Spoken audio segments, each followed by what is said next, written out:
23 अगस्त 2023 ये इतिहास में एक अमर तारीख है। इसे कभी भी मिटाया नहीं जा सकता, भुलाया नहीं जा सकता। तारीखें तो सभी होती हैं, लेकिन ये हमें स्वर्णिम अक्षरों में लिखना पड़ेगा। हम क्या, पूरी दुनिया लिखेगी इसे, क्योंकि इसी दिन हमने जो कीर्तिमान बनाया है वो सारी दुनिया के लिए एक तरीके से चैलेंज ही है। भारत पहला देश बना जो कि चांद के दक्षिणी ध्रुव साउथ पोल पर उतरता है, और वहाँ पर जो एक्सपेरिमेंट भारत ने किए हैं, ऐसा एक्सपेरिमेंट अभी तक दुनिया के किसी देश ने किया भी नहीं था। खैर, हमारे जो पड़ोसी हैं उनको जलन होना स्वाभाविक था। तो चीन, जिसकी मानसिक स्थिति थोड़ी गड़बड़ हो गई इसके बाद, उसने कहा कि वो पाकिस्तान को भेज देगा चाँद पर। भेज दे भाई, तेरे बस का है तो भेज दे। तो यहाँ पर एनीवे सारी बातों को छोड़ते हैं, बात करेंगे चंद्रयान 3 के बारे में। एक अद्भुत चीज़ यहाँ पर देखने को मिली है, जो कि इसरो के वैज्ञानिकों के मुताबिक जो है, ये मतलब प्लान में नहीं था, ये प्रोग्राम नहीं किया गया था। देखो, एक होता है ना हॉप एक्सपेरिमेंट। हॉप का मतलब होता है थोड़ा सा ऊपर जो है उछल जाना, ठीक है। तो अभी हाल ही में जानकारी मिली है यहाँ पर। अच्छा, ये तस्वीर पहचानते होंगे आप, अगर नहीं पहचानते हैं तो पहचान लीजिए। जब तक दुनिया मौजूद है तब तक ये तस्वीर जो है वो अमर है। तो ये कौन है? ये चंद्रयान 3 के प्रोजेक्ट डायरेक्टर हैं पी वीर मुथुवेल। क्या नाम है? पी वीर मुथुवेल। तो एक इंटरव्यू हुआ था, आप देख रहे हैं यहाँ पर। इस इंटरव्यू के दौरान चंद्रयान 3 के जो प्रोजेक्ट डायरेक्टर हैं पी वीर मुथुवेल, उन्होंने कहा कि लैंडर का कूदना पहले से तय नहीं था। यानी कि ये जो हॉप एक्सपेरिमेंट किया गया था चांद पर लैंडर के द्वारा, ये जो है प्री प्लान नहीं था, ये प्रोग्राम में नहीं था, ठीक है। चांद पर हॉप एक्सपेरिमेंट या एक जगह से दूसरी जगह कूद कर विक्रम लैंडर ने इसरो को भी हैरान कर दिया था। ये बात आपने सुनी होगी, लेकिन ये सबसे बड़ी बात है कि ये चीज़ प्लान नहीं की गई थी, मतलब प्रोग्रामिंग में ये चीज़ नहीं थी। और ये बात अभी हाल ही में चंद्रयान 3 के जो प्रोजेक्ट डायरेक्टर हैं पी वीर मुथुवेल, उन्होंने बताया है। साथ ही मून मिशन का हिस्सा भी नहीं था ये। चंद्रयान 3 ने 23 अगस्त को चांद के दक्षिणी ध्रुव पर सॉफ्ट लैंडिंग की थी। तो ये आपको बता दें कि हॉप एक्सपेरिमेंट के दौरान लैंडर ने खुद को 40 सेंटीमीटर तक उठाया था और करीब 30-40 सेंटीमीटर दूर जाकर दोबारा लैंड किया था। अब इस प्रयोग से पता ये चला कि चंद्रयान 3 चांद की सतह से उठ सकता है। इससे ये अनुमान भी लगाए जा रहे हैं कि भविष्य के मिशन को भी इस तरह तैयार किया जा सकता है कि चांद की सतह से वो नमूने लेकर वापस आएँ। संभावनाएं कई सारी जग रही हैं। अब चांद पर मानव मिशन में भी ये जो काम किया गया था लैंडर के द्वारा, ये निश्चित रूप से मददगार हो सकता है।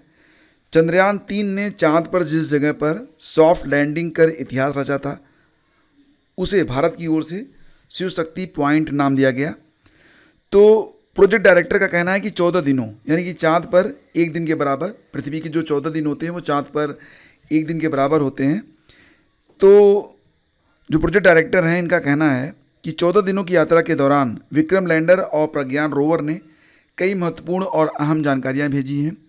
जानकार पहले ही बता चुके थे कि अगर दोनों लंबी और सख्त रात के बाद नहीं जागते हैं तो भी मिशन को सफल माना जाएगा।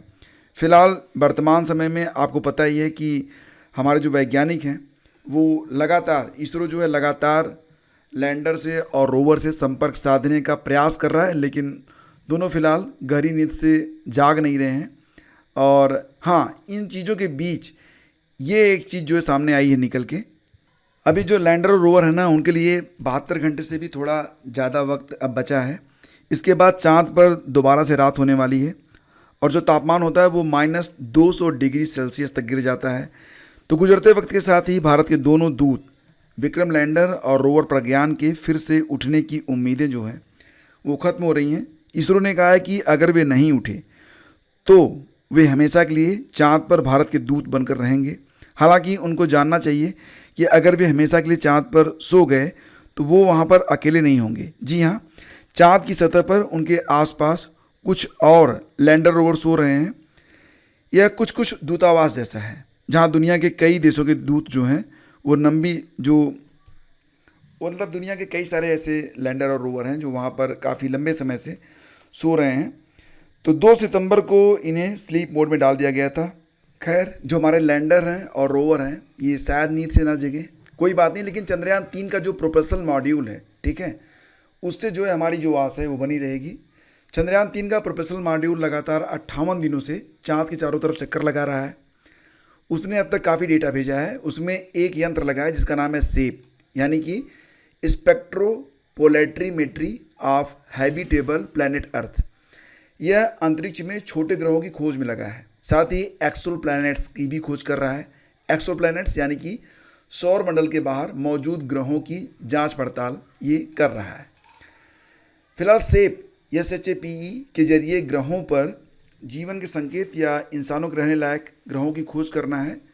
यह पेलोड लगातार काम में लगा है और खूब सारा डेटा भी भेज रहा है।